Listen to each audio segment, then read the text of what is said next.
Konsellu Ministru autoriza selebrasaun akordu finansiamentu entre Timor-Leste e Uniaun Europeia.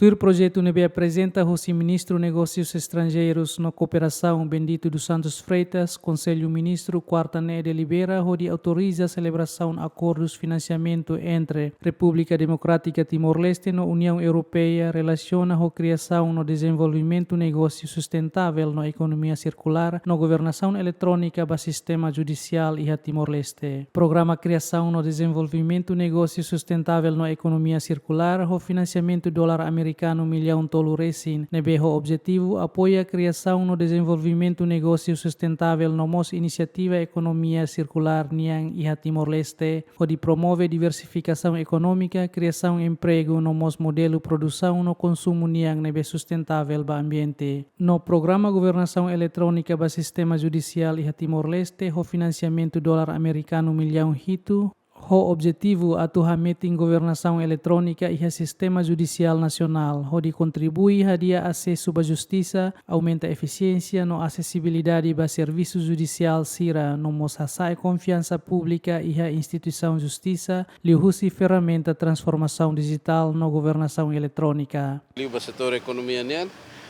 o montante 10 milhões não 3 milhões e 500, a tabela desenvolve atividade, mas e prazo, duração 60 meses, né? 4 anos ou quase mais, né?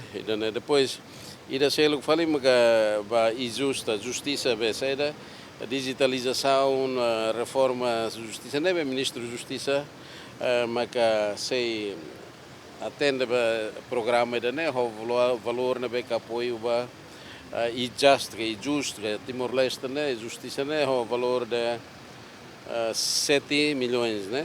Ba acordo ruane, Konsellu Ministru designa vice-primeiro-ministro no ministro coordenador assunto econômico no mos ministro justiça representa governo onde assina acordo com a União Europeia. Adérito Ximenes, Agostinho da Costa, Gemen.